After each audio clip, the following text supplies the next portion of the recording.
નમસ્કાર મિત્રો, વ્યાકરણ ગુરુ ચેનલમાં ફરી એકવાર આપ સૌનું હાર્દિક સ્વાગત છે. હું છું ડૉક્ટર એસ.કે. પટેલ, સંજય પટેલ.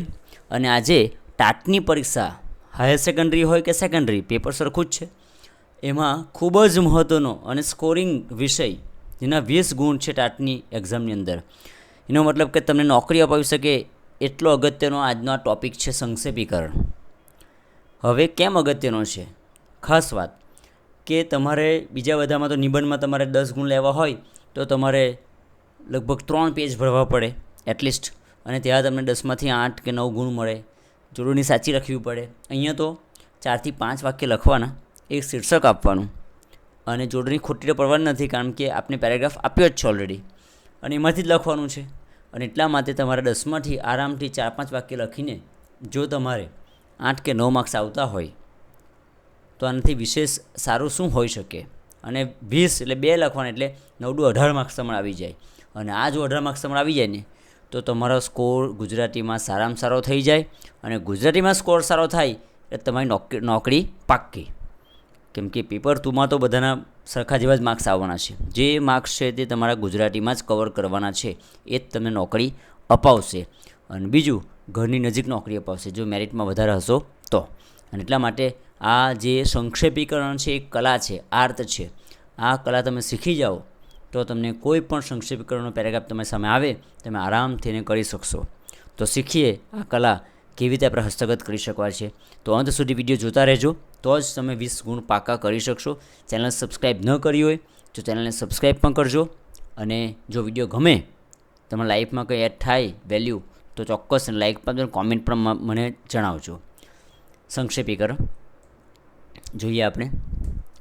આ તમે મારી ડિગ્રી જોઈ શકો છો, મેં બધી જ એક્ઝામ પાસ કરી છે. સંક્ષેપીકરણ પહેલું, ઓબ્જેક્ટિવ્સ. ફ્રેન્ડ્સ, કોઈ પણ વ્યક્તિ શીખે તો શું કામ શીખે, એનો કોઈ હેતુ હોય ને એ આપણને ખબર નથી, જેને કારણે આપણે સ્કૂલમાં ભણતા ત્યારે ધ્યાન નહોતા આપતા.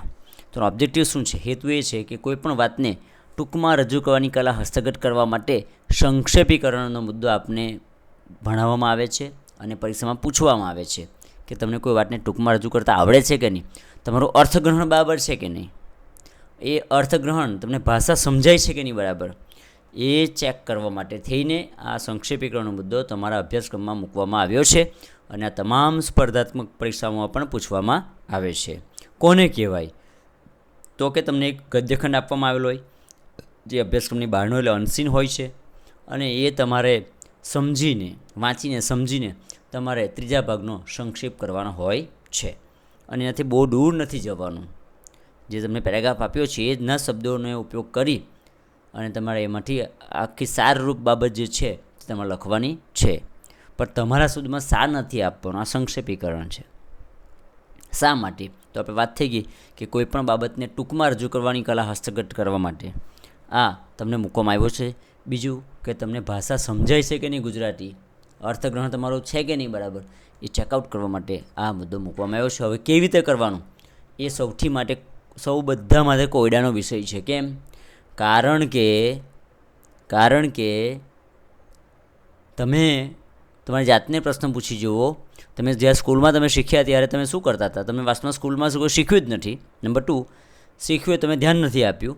અને ત્યારે તમે શું કરતા હતા કે તમે પહેલાં ઉપરની લાઈન એક, વચ્ચેથી એક લાઈન લઈ લે અને છેલ્લી લાઈન એક શીર્ષક આપી અને થઈ ગયું. આવી રીતે સંક્ષેપીકરણ મોટાભાગના વિદ્યાર્થીઓ લખ્યું છે બરાબર. હવે એટલે કેવી રીતે કરવાનું એ આપણામાં સૌથી અગત્યની બાબત છે, જે આપણે હવે શીખવાના છે, ખૂબ ડિટેલમાં શીખવાના છે. આવું તમને કોઈ પણ ચોપડી ગુજરાતીની જોઈ લેજો, ત્યાં તમને આ વસ્તુ મળશે નહીં, એની ગેરંટી. અહીં તમે એક ઇમેજ જોઈ શકો છો. પથ્થર છે, રો પથ્થર છે, એમાંથી આપણે એક સરસ મજાની મૂર્તિ કંડાળી છે. બસ આવું જ કાર્ય આપણે સંક્ષેપીકરણમાં કરવાનું છે. કે તમને આપેલો જે ગદ્યખંડ છે ને વાંચવાનો છે, એની અંદરનો અર્થ છે, અર્થને ગ્રહણ કરવાનો છે, અને અર્થ ગ્રહણ કરી અને એના પ્રતિનિધિત્વરૂપ તમારે 4 થી 5 વાક્યો લખી અને આખી સંક્ષેપ તમારે કરવાનો છે બરાબર. તો કોઈપણ લાંબી વાતને કે બાબતને ટૂંકમાં સચોટ રીતે રજૂ કરવાની કલા હસ્તગત કરવા માટે હવે જેમ પથ્થરમાંથી મૂર્તિ કંડાળીએ છીએ આપણે, તેવી જ રીતે આખી ક્રિયા કરવાની છે. જે ખરાબ ભાગો છે દૂર કરવાના છે, અને અંદર જે મૂળ શિલ્પ છે, પથ્થરમાં મૂળ શિલ્પ, એને આપણે બહાર લાવવાનું છે. અને મૂળ વિચાર એમાં અકબંધ રહેવો જોઈએ અને એક મૂર્તિનું સર્જન આપણે કરવાનું છે. એવી જ કંઈ આ ક્રિયા છે. જોઈએ આપણે મિત્રો, મારી વ્યાકરણ ગુરુ ચેનલ છે, એમાં કે પછી આર સીધો આવે છે એ નથી આવતો, અને એમાં તમે ઘણા બધા નિબંધો છે, તમે વિઝિટ કરજો. અને વ્યાકરણના બધા ટોપિક અંદર આવી ગયા છે, ચર્ચાપત્ર પણ છે. હવે લેખનરૂઢી ભાષા શુદ્ધિ 2 માર્કનું પૂછાશે આપને. એમાં છે શિક્ષણ ત્રીજી આંખ. આ નિબંધ મારો ત્યારે હતો જ, અને જે લોકો વાંચ્યો ત્યારે 2023ની એક્ઝામમાં લોકો માધ્યમિકમાં સારા ગુણ લાવી શક્યા. એ નિબંધ ત્યારે હતો જ. અત્યારે નવો નિબંધ મૂક્યો શિક્ષણ અને શિક્ષક, અને આ ગુજરાત માતૃભાષા અને રાષ્ટ્રીય શિક્ષણ નીતિ. તો એ પણ તમે જોઈ લેજો, બિલકુલ ચૂક્યા વગર ભૂલતા નહીં, કેમ કે આ વર્ષના બહુ અગત્યના નિબંધો છે. તો વિઝિટ કરજો. શરૂ કરીએ સંક્ષેપીકરણ. નિયમો કેવી રીતે કરવાનું સંક્ષેપીકરણ, આપણા મિત્રો મુખ્ય પ્રશ્ન છે આપણી પાસે. તો એના કેટલાક નિયમો છે, એ નિયમોને આપણે બરાબર વળગી રહેવાનું છે, ત્યારે જઈને આપણે સારું સંક્ષેપીકરણ થશે અને 9 થી 10 માર્ક્સ આપણે આવી શકશે. તમને એમ થાય કે 9 માર્ક્સ આવે, યસ, 9માંથી 9 માર્ક્સ પણ આવી શકે, 10માંથી 10 ગુણ પણ આવી શકે છે, કેમ કે સંક્ષેપ એ પ્રોપર થઈ ગયું તો 10 ગુણ તમને આપવા પડે, 9 ગુણ આપવા પડે. ક્યાં માર્ક આપવાના તમારા? જોરી ખોટી પ્રવાન છે નહીં આપણી, કેમ કે આપણે શબ્દ તો ઉપરના જ વાપરવાના છે, બરાબર. તો તમે કર્યું કેટલું અગત્યનું છે, અગત્યનું પ્રતિનિધિત્વ હોવું જોઈએ. તો નંબર 1 પહેલો નિયમ છે, એ નિયમ છે અર્થગ્રહણયુક્ત વાંચન. તમને આપેલો જે પેરેગ્રાફ છે એ પેરેગ્રાફને તમારે સમજવા માટે વાંચવાનો છે કે આ પેરેગ્રાફમાં મુખ્ય વિષય કયો છે, એ તમને સમજાવવો જોઈએ. એ વિષય સમજાવવા કયા ઉદાહરણ આપ્યા છે, કઈ સમજૂતી આપી છે, કયા વાક્યો સનાતન સત્ય છે, કઈ વાત એકની એક પુનરાવર્તન છે, આ બધી બાબતો તમે સમજાવવી જોઈએ. અને આખી વાતનો સાર શું છે એ તમને સમજાય, એને કહેવાય અર્થગ્રહણયુક્ત વાંચન, બરાબર. તો અર્થગ્રહણયુક્ત વાંચન કરવાનું છે. તમારા 12મા ધોરણના પેપરમાં પણ તમે જુઓ તો આ મુદ્દો વિભાગ ડીમાં આપણે આવે છે, ABC ડી વિભાગ આવે, વ્યાકરણ પછીનું એમાં આવે છે. એ વિભાગનું નામ જ છે અર્થગ્રહણ, બરાબર. તો એમાં આવે છે, એટલે અર્થગ્રહણ એટલે તમને ભાષા સમજાય છે કે નહીં એ ચેક કરવા માટે. તો એ વાંચન કરવું, અને વાંચન કરતી વખતે તમારા મગજમાં એક વસ્તુ રાખવાની કે આ પેરેગ્રાફ કયા વિષય ઉપર લખાયેલો છે, એ તમારા માઇન્ડમાં ધ્યાન રાખવાનું. એકવાર નહીં સમજાય તો બીજી વાર વાંચો, બીજી વાર નહીં સમજાય તો ત્રીજી વાર વાંચો, કેમ કે વાંચવું એ અગત્યનું છે. તમને વિષય મળી ગયો કે આ પેરેગ્રાફનો વિષય કેળવણી છે, આ પેરેગ્રાફનો વિષય શિસ્ત છે, તો તમારું 50% સંક્ષેપ ત્યાં જ થઈ જાય છે. યસ, 50% સંક્ષેપ તમારું ત્યાં જ થઈ જાય છે, અને તમારો સંક્ષેપ 50% તમારું સાચું પડશે જો તમને વિષય તમે સાચો પકડી શક્યા તો. અને એટલા માટે વાંચન અને વિષય શોધવો એ ખૂબ જ અગત્યનું પગલું છે. આ 2 નિયમમાં 50% સંક્ષેપ પૂરું થઈ ગયું. તો તમને એમ થાય કે હવે શું આવશે, જોઈએ. હવે તમારે જ્યાં પથ્થર હતો ને આપણો, એમાંથી જે ખરાબ ભાગ છે દૂર કરવાની પ્રોસેસ હવે સ્ટાર્ટ થાય છે, બરાબર. 50% ભાગ ખરાબ દૂર કરી નાખ્યો. હવે શું કરવાનું? હવે છે કે તમને વિષય મળી ગયો કે વિષય છે આપણો કેળવણી, શિક્ષણ. હવે એ શિક્ષણના કે જે વિષયના સંદર્ભમાં જે સનાતન સત્ય વાક્ય હોય ને તેને અલગ તારવવાના છે, એ નીચે અંડરલાઇન કરવાની પેન્સિલથી, બરાબર. આ મુખ્ય કામ છે.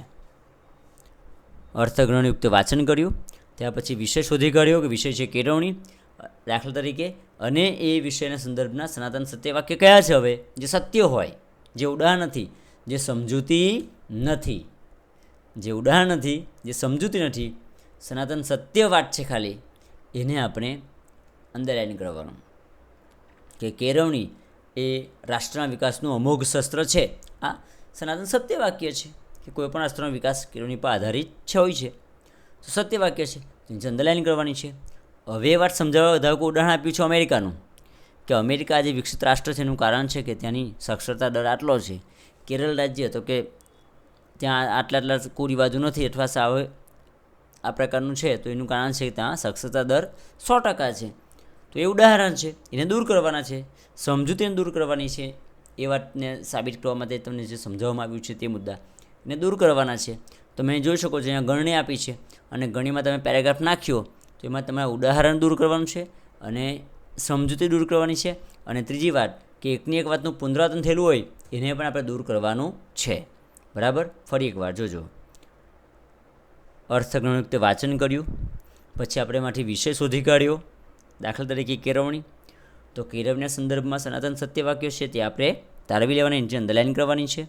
ઉદાહરણ સમજૂતી એને છીકી નાખવાનું છે પેન્સિલથી, બરાબર, દૂર કરવાના છે આપણે. અને હવે જે કામ કરવાનું છે એ છે કે હવે તમારી પાસે જે આવી ગયું ને એ રો આવી ગયું. હવે તમે એમાં પોલિશ કરવાનું કામ છે. આ 4 નિયમો જે આવ્યા એ 4 નિયમોમાં તમારું મુખ્ય આખી વાત તમારી આવી ગઈ. એક તમને કાચો સંક્ષેપ મળી ગયો, મોટાભાગનું તમારું નીકળી ગયું બધું. હવે તમારે એને વધુ પોલિશ કરવાનું છે, જેમાં આપણા માર્ક્સ 9-10 માર્ક આવે એવું કામ હવે આપણે કરવાનું છે. બરાબર. હવે શું કરશું તો કે સનાતન સત્યવાદ પણ એક જ વાત 2 રીતે કહેવામાં આવેલી છે. વાત સત્ય જ છે પણ સત્ય 2 રીતે પણ રજૂ થઈ છે ને. તો એ જે વાત સત્ય છે, દાખલા તરીકે અહીં આપ્યું છે કે કેળવણી એ કોઈપણ રાષ્ટ્રના વિકાસનું અમોઘ શસ્ત્ર છે. આ એક સત્યવાદ છે. તમે વાક્ય લઈ લીધું. હવે નીચે પાછું એ જ વાક્ય આવું આપ્યું હોય ફેરવીને કે કોઈપણ રાષ્ટ્રના વિકાસ માટે શિક્ષણ એક મહત્ત્વનું પરિબળ છે. તો વાત તો બની એકની એક જ છે. રાષ્ટ્રનો વિકાસ માટે શિક્ષણ અગત્યનું છે. બરાબર. તો હવે એ વાત અલગ અલગ શબ્દોમાં કહેવાય છે પણ મૂળ તો વાત એક જ છે ને. તો બેમાંથી એક જ વાક્ય આપણે લેવાનું છે, એક વાક્ય આપણે દૂર કરવાનું. એટલે એકની એક વાત સત્યવાદમાં પુનરાવૃત્તિ થયેલી હોય તો એને પણ આપણે દૂર કરવાની છે અને એક વાત આપણે સ્વીકારવાની છે. Is it clear? તો આટલામાં આપણું મુખ્ય સંક્ષેપ પૂરું થઈ જાય છે. હવે આપણે એને પોલિશ કરવાનું કામ કરવાનું છે. મૂર્તિ બની ગઈ આપણી. હવે એને આપણે બરાબર પોલિશ કરીને સુંદર, વધુ સુંદર બનાવવાનો પ્રયત્ન હવે પછીના નિયમોમાં આવે છે. Is it clear? ચાલો, તો પહેલાં 5 નિયમ યાદ રહી ગયા. બોલો કયા કયા પોઝ કરો વિડીયોને. બોલો તમે બધા જ બોલો કે કયા કયા નિયમ શીખ્યા. નંબર 1 અર્થગ્રહણયુક્ત વાંચન. નંબર 2 વિષય શોધવો. નંબર 3 સનાતન સત્યવાક્યને તારવવાના. નંબર 5 સમજૂતી ઉદાહરણ દૂર કરવાના. બરાબર. અને એકની એક વાતનું સત્યનું પુનરાવર્તન હોય તો તેને પણ દૂર કરવું. બરાબર, જોઈ લીધું આ. ચાલો, આટલે આપણી મૂર્તિ બની ગઈ છે આપણી હવે સંક્ષેપની. હવે એને આપણે વધારે પોલિશ, વધુ સુંદર બનાવવાની છે. કલર કામ જે બી કરવું બધું હવે આપણે કરી રહ્યા છીએ. તો એમાં હવે જે નિયમો છે ને એ દરેક સંક્ષેપમાં લાગુ પડશે નહીં અક્ષરશઃ. એ કોકમાં તમને આ નિયમ બધા કામ આવી જાય, કોકમાં કામ ન પણ લાગે. બરાબર. દાખલા તરીકે આ નિયમ છે શબ્દ સમૂહ માટે એક શબ્દ મૂકવો. આવું દરેક જગ્યાએ પોસિબલ નહીં થવાનું, જ્યાં થાય ત્યાં આપણે કરવાનું છે. એમ જેટલું સંક્ષેપ થાય એટલું કરવાનું છે આપણે. બરાબર. હવે જો અહીંયા તમને આમ વાક્ય આપ્યું હોય કે જેને કોઈ ઉપમા આપી શકાય તેમ નથી. ભારતને કોઈ ઉપમા આપી શકાય તેમ નથી. તો ઉપમા ન આપી શકાય તેને શું કહેવાય? અનુપમ. શબ્દ સમૂહ માટે એક શબ્દ મૂકીને આપણે ટૂંકું કરી શકીએ ને આપણે કે ભારત અનુપમ છે, અથવા હિમાલય અનુપમ છે, ગંગા અનુપમ છે. તો આવી રીતે આપણે એને ટૂંકું કરી શકીએ છીએ. બરાબર. તો આવી રીતે હવે આ વસ્તુ બધા જ પેરેગ્રાફમાં આવું પોસિબલ નથી, એટલે એવું શોધવા જતા નહીં. જ્યાં થાય ત્યાં કરજો. પછી બીજો એક વાત, ઘણા બધા સમાનાર્થી શબ્દોમાંથી એક શબ્દનો સ્વીકાર કરવો. તમને કેટલીક વાર લેખક, તમે ડાયરામાં જતા હશો તો ડાયરાનો કલાકાર પોતાની વાતને ભારપૂર્વક રજૂ કરવા માટે શું કરે છે કે એક શબ્દના 4-5 સમાનાર્થી બોલે. દાખલા તરીકે એ જનની, જનેતા, મા, માવતર, માડી એમ કરીને તમારી પછી વાત રજૂ કરે તો ભાર પડે નથી. પણ અહીંયા આપણે તો સંક્ષેપ કરી રહ્યા છીએ, તો આપણે બધા સમાનાર્થીની જરૂર નથી. આપણે એક જ શબ્દને સ્વીકારવાનો છે. બરાબર. આ રીતે તો આવી રીતે આપણે કરશું ને તો આપણું સંક્ષેપ વધુ પોલિશ થશે અને 9 માર્કની નજીક, 10 માર્કની નજીક આપણે પહોંચીશું. બરાબર. તો શબ્દ સમૂહ માટે એક શબ્દ અપાતો હોય ત્યાં આપવાનો છે. બધે આ શક્ય નથી થવાનું. સમાનાર્થી શબ્દો તમને આપેલા હોય પાસે ડેશ કરીને, લઘુરેખા દોડીને, તો બેમાંથી એક દૂર કરવાનો, એક જ સ્વીકારવાનો, કેમ કે આપણે સંક્ષેપ કરી રહ્યા છીએ. બરાબર. તો આ રીતે. નેક્સ્ટ નિયમ, હંમેશા બહુ જ અગત્યનો નિયમ હવે આવી રહ્યો છે. જે સૌથી મોટી ભૂલ આપણે કરીએ છીએ ને તે આ જ થાય છે કે હંમેશા 2-3 વાક્ય ભેગા વાંચી સંક્ષેપીકરણ કરવું. એક વાક્ય લઈ અને આપણે ડિસાઇડ કરીએ કે આ લેવાનું કે કાઢવાનું કે ફેંકી દેવાનું, આવું નક્કી કરીએ. એમાં આપણી ભૂલ થાય છે. હંમેશા 2-3 વાક્ય ભેગા વાંચવા. કેમ? સાંભળજો જવાબ એનો. દાખલા તરીકે તમે આવું એક વાક્ય વાંચ્યું, સુરત શહેર ઉપરનો પેરેગ્રાફ છે અને આ વિશે એક વાક્ય લખ્યું, સત્ય વાક્ય, કે સુરત એક પ્રાચીન શહેર છે. તમે કોઈ સત્ય છે અંદરાની કરી લખો ભાઈ. તમે નોટમાં ઉતારો કરી નાખ્યો, લખી દીધું. આગળ જરા બીજો વાક્ય આવ્યું, સુરત પ્રાચીન કાળથી સમૃદ્ધ શહેર છે. કે આ સત્યવાદ છે સુરત વિશે, લખો, લખ્યું. પાછા નીચે ગયા 1-2 વાક્યમાં, પછી પાછું એક વાક્ય આવ્યું, સુરત ભારતના સ્વચ્છ શહેરોમાંનું એક છે. તો એ સત્ય વાત છે. હવે આ 3 વાક્ય લખ્યા પછી તમને સમજાયું કે આ વાક્યો તો એકબીજામાં ઉમેરાઈ શકે તેવું છે. બધામાં એક એક શબ્દ જ કામનો છે, બાકી બધું કોમન છે. સુરત સુરત, શહેર શહેર શહેર, છે હે ને. હવે આનું શું કરી શકાય? તો યોગ્ય સંયોજક મૂકીને આપણે વાક્ય બની શકે આવું એક. સુરત ભારતનું એક પ્રાચીન, સમૃદ્ધ અને સ્વચ્છ શહેર છે. બની ગયું. હવે તમે સનાતન સત્ય વાક્ય 3 લખ્યા, જેનું એક જ બની શકે તેમ હતું. હવે આ ભૂલ કેટલાક સમજાઈ? તમે આ 3 વાક્ય લખ્યા પછી સમજાયું તમને કે આ 3 ઉમેરી શકે તેવા હતા. ખોટું લાંબુ થઈ ગયું આપણું, તમારે શીખવું પડે. બરાબર? એટલા માટે હંમેશા 2-3 વાક્ય ભેગા વાંચવાના, તો આપણને ખબર પડે કે કયા વાક્યમાંથી કયો શબ્દ કામનો છે અને ક્યાં એ ઉમેરાઈ શકે છે. કયા વાક્યમાં એને સંયોજકનો ઉપયોગ કરીને ઉમેરાઈ શકે છે, તે આપણે બધું 2-3 વાક્ય ભેગા વાંચીએ ત્યારે સમજાય. સમજ પડી? એટલે આખું વાક્ય સત્ય વાક્ય હોય, ભલે સત્ય વાક્ય છે, પણ શું આખું વાક્ય લેવાનું છે આપણે? ના, એમાં જેટલું જે કામનું તે જ લેવાનું છે આપણે. કેમ કે આપણે હવે પોલિશ કરી રહ્યા છીએ, મૂર્તિ તો બની ગઈ છે આપણી. હવે વધુ સંક્ષેપ કેમ થાય, વધુ સુંદર કેમ બને, 10 માર્ક કેમ મળે, એ પ્રયત્ન છે આપણા. એટલા માટે આ બધું કરવું પડે. એટલા માટે હંમેશા 2-3 વાક્ય ભેગા વાંચવાના. હવે એ જ વાત, જે નિયમ છે ને, એ જ નિયમ આ કહેવા માગે છે કે જ્યાં વાક્યો એકબીજામાં ઉમેરાઈ શકે તેવા હોય ત્યાં યોગ્ય સંયોજકનો ઉપયોગ કરી વાક્યોને જોડવા. આવી રીતે. પણ એ ક્યારે પોસિબલ થશે? કે તમે 2-3 વાક્ય ભેગા વાંચેલા હશે ત્યારે ખબર પડશે કે આ વાક્યમાં આ શબ્દ કામનો છે, આ કામનો છે, આ વાક્ય આની સાથે ઉમેરાઈ શકે તેમ છે. Is it clear? તો સંક્ષેપ પ્રોપર થશે ને 10 ગુણ મળશે. ઓકે, જોઈ લીધું આપણું ઉદાહરણ, એટલે એની ચર્ચા કરતા નથી. આ વાત છે ચિત્ર સ્વરૂપે જુઓ. બરાબર? કે સુરત ભારતનું એક પ્રાચીન, સમૃદ્ધ અને સ્વચ્છ શહેર છે. તો હંમેશા 2-3 વાક્ય ભેગા વાંચીને સંક્ષેપ કરવો. જ્યાં વાક્ય ઉમેરાઈ શકે છે ત્યાં સંયોજકથી તેનો સેતુ બાંધો. ઓકે, ચાલો નેક્સ્ટ નિયમ. સંક્ષેપીકરણમાં મોટાભાગે પ્રથમ અને અંતિમ વાક્યનો સમાવેશ થાય છે. એટલે એના પર તમારે ખાસ ધ્યાન આપવાનું કે પહેલું વાક્ય શું છે, છેલ્લું વાક્ય શું છે. એનો મોટાભાગે શબ્દ છે, મોટાભાગે. બધી જ વાર સમાવેશ થાય એવું હું કહેતો નથી, મોટાભાગે સમાવેશ થાય છે. અને એટલા માટે તમે જ્યારે સ્કૂલમાં પહેલું વાક્ય અને છેલ્લું વાક્યને વચ્ચે એક વાક્ય લઈને લખતા હતા ત્યારે તમને માર્ક્સ મળતા, એનું કારણ આ છે. બરાબર? પણ મોટાભાગે થાય, દરેક વખતે થાય એવું શક્ય નથી. આવું કેમ? તમને કોઈ કીધું નહીં હશે કારણ. હું તમને કહું એનું કારણ શું છે. એનું કારણ એ છે કે વિષય જ્યાં લખવામાં આવ્યા, એક ચિંતનાત્મક પેરેગ્રાફ હોય, કોઈ વિષય ઉપર ચિંતન કરેલું હોય, એટલે લેખક શું કરે, એક સત્ય મૂકે. પહેલું જ વાક્યમાં એક સત્ય મૂકે અને પછી એની સમજૂતી આપે, ઉદાહરણ સહિત આપને કન્વિન્સ કરે આપણને. અને છેલ્લે પછી એને કન્ક્લુઝન રૂપ હોય આખી વાત. એટલે છેલ્લું અને પહેલું વાક્ય સમાવેશ પામતા હોઈએ, સ્વીકાર થતો હોય છે. Is it clear? ચાલો, ત્યાર પછી છે શીર્ષક આપવું. હવે શીર્ષકના આપણા 2 ગુણ છે આપણા, કેમ કે 10 ગુણનો આપણો સંક્ષેપ, એટલે 2 ગુણ શીર્ષકના છે.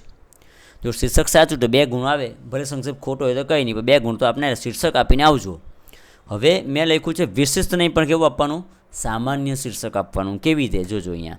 આ વિશિષ્ટ શીર્ષક છે, એટલે શિક્ષણ રાષ્ટ્રના વિકાસનું અમુક શસ્ત્ર. તમે પેલા શબ્દમાં પેરેગ્રાફમાંથી પકડેલો છો આવું ટાઇટલ. તો આ વિશિષ્ટ શીર્ષક આપવાનો પ્રયત્નમાંથી બચવાનું છે આપણે. કેમ કે એ શીર્ષક ખોટું પણ પડી શકે છે. બરાબર? તમે શીર્ષક આપ્યું કે શિસ્તના પ્રકારો, કેળવણીના પ્રકારો, અને કેળવણીના પ્રકારની વાત જ નહીં થયેલી. એક જ વાર કેળવણીના એટલે 2 પ્રકાર છે અને પછી કેળવણીનું મહત્ત્વ જ સમજાવેલું હોય આખું, અને તમે શીર્ષક આપ્યું કેળવણીના પ્રકારો, તો તમારું શીર્ષક ખોટું પડે. કેમ કે અંદર તો મહત્ત્વ છે કેળવણીનું. બરાબર? તો આપણે જો શીર્ષક એવું આપ્યું શિક્ષણ કે કેળવણી, તો કેળવણીના પ્રકાર હોય તો એ સાચું, કેળવણીના મહત્ત્વ હોય તો એ સાચું, જે હોય તે, કેળવણીના ફાયદા હોય તો એ સાચું. કેળવણી શીર્ષકને કોઈ ખોટું પાડી શકે ના. બરાબર ને? વાત કેળવણી જ છે, શિક્ષણ જ છે. એટલા માટે હંમેશા આવા વિશિષ્ટ શીર્ષક આપવાનું ટાળવું જોઈએ, કેમ કે એને ખોટા પડવાના ચાન્સીસ વધારે છે.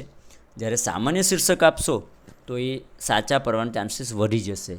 બીજું, તમારો જે વિષય છે એ તમારો શીર્ષક, બીજું કાંઈ નહીં સમજો પડે તો તમારો જે વિષય છે એ તમારું શીર્ષક બની શકે છે. બરાબર? એટલે બધી જ વાર તમે પેરેગ્રાફમાંથી શીર્ષક શોધવાનો પ્રયત્ન નહીં કરો, તમારા વિષયને શીર્ષક બનાવી દો. પેરેગ્રાફમાંથી કોઈ શબ્દ મળે છે જે તમારા ગદ્યખંડને બરાબર પ્રતિનિધિત્વ કરતો હોય તો એવું શીર્ષક તમે આપો તો યોગ્ય છે, વાંધો નથી. નહીં મળે તો વિષય તમારું શીર્ષક છે, અથવા તમે પોતે પણ એક વિષય બનાવીને મૂકી શકો છો, એનો કોઈ ચિંતાનો વિષય નથી. પણ શીર્ષક ઇન શોર્ટ સાચું હોવું જોઈએ ને બને ત્યાં સુધી સામાન્ય શીર્ષક આપવાનું, બરાબર. બાકી તમે વિશેષ શીર્ષક આપવા ગયા, પેરેગ્રાફની બેઠું જ ક્યાં આપવા ઉચકવા ગયા તો એ ખોટું પણ પડી શકે છે. અને શીર્ષક એક કરતાં વધુ સાચા શીર્ષક પણ હોઈ શકે. એટલે એવું નથી કે બાજુવાળા શીર્ષક આપ્યું તે જ સાચું ને તમારું ખોટું, એનું પણ સાચું હોય ને તમારું એ સાચું હોઈ શકે, એવું બની શકે. એક ગદ્યખંડના 4 સાચા શીર્ષક પણ હોઈ શકે, બરાબર. એટલે એવું કોઈ જરૂર નથી કે બીજાનું ખોટું ને તમારું સાચું એવું નથી, બરાબર. શિક્ષણ તો એ સાચું, શિક્ષણનું મહત્ત્વ તો એ સાચું, શિક્ષણનું મૂલ્ય તો એ સાચું, શિક્ષણના ફાયદા તો એ સાચું, આવી રીતે છે. પણ શીર્ષક તમારું સાચું હોવું ખૂબ જરૂરી છે, કેમ કે 2 માર્ક્સ તમને અપાવી શકે છે. તો શીર્ષક કેવું આપવાનું? સામાન્ય. હવે શીર્ષક સંક્ષેપ થઈ ગયું તમારું આખું બધું જ. તમે મૂર્તિ બનાવી પથ્થરમાંથી, એને પોલિશ બી કરી નાખી, પરફેક્ટ થઈ ગયું એકદમ મૂર્તિ. હવે તમે એકવાર ચેકઆઉટ કરી લેવાનું, કોઈ રહી તો નથી જતું ને ભાઈ. તો સંક્ષેપ થઈ ગયા બાદ જોઈ લેવું કે કોઈ મુદ્દો કે બાબત રહી તો નથી ગઈ ને. કેમ કે તમારો જે પેરેગ્રાફ છે, સંક્ષેપ છે, એ ઉપરના જે ગદ્યખંડ છે એનું પ્રતિનિધિત્વ કરતો હોવો જોઈએ. જો કોઈ બાબત રહી ગઈ, કોઈ મુદ્દો રહી ગયો તો તમારા 2 માર્ક્સ ગયા. 4 મુદ્દા છે ને તમે એક મુદ્દો ભૂલી ગયા એટલે 2 માર્ક ગયા તમારા, 2 માર્ક શીર્ષકના. અને એટલા માટે કોઈ પણ મુદ્દો રહેવો ન જોઈએ, ખાસ એ માર્ક્સ તમારા જશે, બાકી કોઈ માર્ક તમારા કપાવવાના નથી. જોડણીના માર્ક આમાંથી કપાવવાના. તમે મુદ્દો રહી ગયો છે, તમારો પેરેગ્રાફ પ્રતિનિધિત્વ રૂપ નથી તો જ તમારા માર્ક્સ જશે. શીર્ષક સાચું નથી તો માર્ક્સ જશે, બાકી સવાલ જ નથી. એટલે એ ચેકઆઉટ કરી લેવાનું. સંક્ષેપ આપેલ ગદ્યખંડનું પ્રતિનિધિત્વ કરતું હોવું જોઈએ, એ પણ બરાબર ચેક કરી લેવાનું છે. બરાબર સંક્ષેપ થયો નહીં એ પણ જોઈ લેવાનું છે, બરાબર. તો આ રીતે આપણે આટલા નિયમોનું બરાબર પાલન કરશું, ક્રમશઃ આ નિયમોનું ક્રમશઃ પાલન કરવાનું છે. તો આપણો સંક્ષેપમાં પૂરેપૂરા 10 માર્ક્સ 9 માર્ક્સ આવશે, ચોક્કસ આવશે, મારા પર વિશ્વાસ રાખજો. બહુ જ સહેલો ટૉપિક છે આ સંક્ષેપીકરણ, મને બહુ જ પ્રિય છે. આપણને પ્રોપર શીખ્યા નથી એટલે શીખવ્યો નથી એટલે આપણને અઘરો લાગે છે. અને આપણે પરીક્ષામાં લેખન વિભાગની કોઈ તૈયારી આપણે વિદ્યાર્થીઓ કરતા નથી 10 અને 12માં, એટલા માટે અઘરું લાગે છે. બાકી આ સંક્ષેપ સૌથી સહેલો મુદ્દો છે, બરાબર. હવે આમાં કેટલાક પડકારો છે, કેટલીક ચેલેન્જીસ છે. શું છે સાંભળજો. તો કે એનો પડકાર છે તો ઉકેલ પણ મેં અહીંયા આપ્યો જ છે, તમને ચિંતા કરશો નહીં. પડકારરૂપી દિવાલ શું છે સાંભળજો. કે તમારી સામે જે પરીક્ષામાં ગદ્યખંડ આવવાનો છે તે ગદ્યખંડ તમે તૈયારી કર્યો હોય તો વેલ એન્ડ ગુડ છે, પણ બને ત્યાં સુધી એવો ગદ્યખંડ આવવાનો નથી, માની લો, બરાબર. બીજો પડકાર શું છે? તમારી સામે તમે કદાચ 25 પ્રેક્ટિસ કરી હશે તો તમને એક્ઝામમાં પૂછાય એ કોઈ નવા વિષયનો જ લેખકનો જ પૂછાય એવું બી બની શકે છે.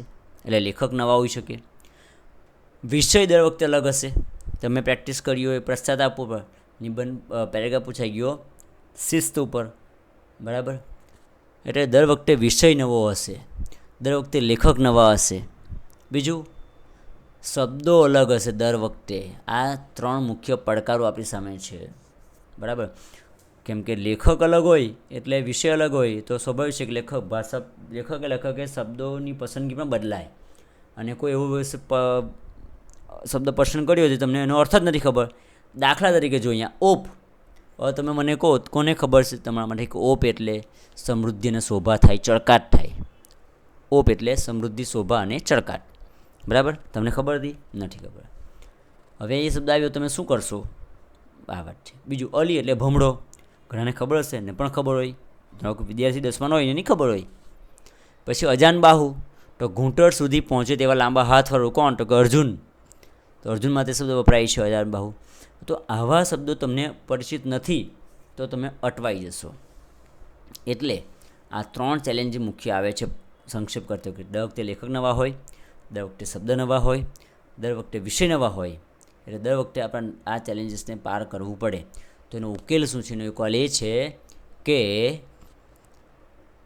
તમારે વધુને વધુ મહાવરો કરવાનો છે, વધુને વધુ પુનરાવર્તન કરવાનું છે. જો પુનરાવર્તન કરશો તો અવશ્ય તમને આ જે ચેલેન્જ છે એને પાર પાડી શકશો. તમે આવી પ્રેક્ટિસ કરી જો, એના શબ્દોથી પરિચિત હો તમે, તો તમે ક્યાંય અટવાવાના નથી. એટલે પ્રેક્ટિસ મેક મેન પરફેક્ટ. બરાબર, તમારું ટેલેન્ટ અહીંયા કામ નહીં આવે, અહીંયા પ્રેક્ટિસ તમારી કામ લાગશે. એટલે માટે વધુને વધુ જૂના પેપરો શોધો, 9, 10 અને 12ના બોર્ડના, એ સિવાય જે પણ સાહિત્ય મળે ત્યાંથી, અને વધુને વધુ પ્રેક્ટિસ કરો. હું તો કહું છું તમે રોજ એક સંક્ષેપીકરણ કરો, જેથી કરીને તમારા 25-50 સંક્ષેપ થાય અને એમાંથી જ કંઈ આવી જાય તો તમારું લોટરી લાગી જાય. બરાબર, એટલે વધુ પ્રેક્ટિસ કરશો તો આ કલા એકદમ હસ્તગત થઈ જશે. ફટ તમારો સમય બચશે અને ઓછા સમયમાં તમે નિબંધમાં કામ લાગી શકશે. બરાબર, અહીંયા એક પેરેગ્રાફ તમને આપ્યો છે. હવે જે શીખ્યા જે નિયમો આપણે, એ નિયમોને આપણે અમલમાં મૂકવાના છે. બરાબર, નિયમ પાછા એકવાર જોઈ જજો. હવે તમારે 10 મિનિટનો ટાઈમિંગ લો અને 10 મિનિટની અંદર તમારા પેરેગ્રાફમાંથી તમે જે નિયમ શીખ્યા એનો અમલ કરીને જવાબ લખવાનો છે. વિડીયોને અહીંયા પોઝ કરો અને તમારો 10 મિનિટનો ટાઈમિંગ સેટ કરી અને જવાબ લખવાનો પ્રયત્ન કરો. નિયમ તમે નોટમાં ઉતાર્યા જ હશે, તો નોટમાં ધ્યાન રાખજો. નિયમ જોતાં જોતાં આ પેરેગ્રાફને પોઝ કરી અને એનો જવાબ તમે લખો. ઓકે, હવે હું આગળ વધું છું. તમે તો વિડીયો પોઝ કર્યો હશે એ લખી દો જવાબ. હવે આપણે તમારો જવાબ ચેક કરીએ કે તમારો જવાબ કેટલો સાચો છે ને કેટલો ખોટો છે ને ક્યાં આપણે અટવાયા, એ આપણે જોવાનું છે. ને હું તમને સમજાવું પણ કે કેવી રીતે સંક્ષેપ કરવાનો છે તે પણ જોઈએ આપણે. બરાબર, ડેમો આ આપણો પેરેગ્રાફ છે, મેં ટાઈપ કર્યો છે, અહીંયા આપણું બનેલું છે. બરાબર, એ જ પેરેગ્રાફ છે. કુદરત માણસને જીવન બક્ષે છે. એ જીવનને શુદ્ધ, સમૃદ્ધ, પ્રસન્ન, ગંભીર અને વૈવિધ્યપૂર્ણ બનાવવાના પ્રયત્નમાં માણસે સંસ્કૃતિ ખીલવી. પથ્થરમાંથી જેમ મૂર્તિ બનાવીએ છીએ, ધ્વનિમાંથી સંગીત ઉપજાવીએ છીએ, ઘર્ષણમાંથી જેમ જ્વાળા સળગાવીએ છીએ, તેવી જ રીતે જીવન માટે સંસ્કૃતિ ખીલવીએ છીએ. જો મેં 3-4 પેરેગ્રાફ વાક્ય ભેગા વાંચ્યા, એ પહેલાં શું કરવાનું છે? અર્થગ્રહણ તો વાંચન કરવાનું 1 વાર, 2 વાર, 3 વાર. વિષય શોધવાનો છે, તો વિષય મેં શોધી કાઢ્યો કે વિષય કયો છે. કોમેન્ટમાં ટાઈપ કરો કયો વિષય છે. વેરી ગુડ, જીવન અને સંસ્કૃતિ આ આપણો વિષય છે. હવે આવ્યું કે ભાઈ વિષયના સંદર્ભમાં સનાતન સત્ય વાક્ય તારવવાના. સમજૂતું ઉદાહરણ દૂર કરો, એકની એક સત્ય વાતનું પુનરાવર્તન દૂર કરો. હવે સંક્ષેપ કરીએ ત્યારે હંમેશા 2-3 વાક્ય ભેગા વાંચ્યા મેં. હવે કયું શબ્દ ક્યાં કામનો છે તે જુઓ. પહેલું વાક્ય, કુદરત માણસને જીવન બક્ષે છે. સત્ય વાત છે, જીવન કોણ આપે છે? કુદરત. સત્ય લેવાનું છે. હવે જોજો, એ જીવનને શુદ્ધ, સમૃદ્ધ, પ્રસન્ન, ગંભીર અને વૈવિધ્યપૂર્ણ બનાવવામાં પ્રયત્નમાં માણસે સંસ્કૃતિ ખીલવી. પથ્થરમાંથી જેમ મૂર્તિ બનાવીએ છીએ, બરાબર ને, એ ઉદાહરણ છે કે કેવી રીતે. તો પહેલું વાક્ય તો આપણે બેઠું લઈ જ લેવાનું છે, કુદરતે માણસને જીવન બક્ષે છે. હવે જો શુદ્ધ, સમૃદ્ધ, પ્રસન્ન, ગંભીર અને વૈવિધ્યપૂર્ણ આ શબ્દ વિશેષણ છે, તો એ બધા વિશેષણને રિપ્રેઝન્ટ કરતું હોય એવું એક શબ્દ કયો છે? તો કે સંપૂર્ણ, પરિપૂર્ણ. જીવનને પરિપૂર્ણ કે સંપૂર્ણ બને એટલે બધું આવી ગયું આમાં. શુદ્ધ, સમૃદ્ધ, પ્રસન્ન, ગંભીર બધું આવી ગયું.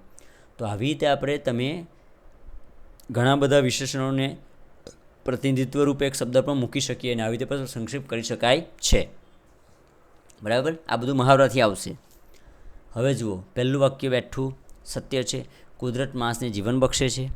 એ જીવનને પરિપૂર્ણ બનાવવા માણસે સંસ્કૃતિ ખીલવી. ક્યાંથી? તો કે જીવનમાંથી ખીલવી. જો પહેલાં પથ્થરમાંથી જેમ મૂર્તિ બનાવીએ છીએ ને, ધ્વનિમાંથી સંગીત ઉપજાવીએ છીએ, ઘર્ષણમાંથી જ્વાળા સળગાવીએ, એ ઉદાહરણ છે એટલે બેઠા નીકળી ગયા. પણ એ ઉદાહરણની અંદર એક શબ્દ કામનો છે. તેવી જ રીતે જીવનમાંથી સંસ્કૃતિ ખીલવીએ છીએ. સંસ્કૃતિ કોણે ખીલવી? તો કે માણસે. શું કામ? તો કે જીવનને પરિપૂર્ણ કરવા. ક્યાંથી ખીલવી? તો કે જીવનમાંથી.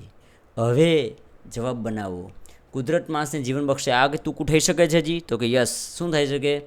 કુદરતે બક્ષેલ જીવન. તો જવાબ કંઈ આવો આવશે કે કુદરતે બક્ષેલ જીવનને સંપૂર્ણ બનાવવાના માટે માણસે જીવન માટે સંસ્કૃતિ ખીલવી. તમે જોઈ શકો છો 4 વાક્યનું 1 વાક્ય થઈ ગયું. કેટલું સરસ. આટલું અર્થગ્રહણયુક્ત વાંચન કરવું પડે, આટલું સમજવું પડે, અને આ એક વાક્ય તમે આપ્યું એટલે ખબર પડે છે કે તમને ગુજરાતી ભાષા બરાબર સમજાય છે.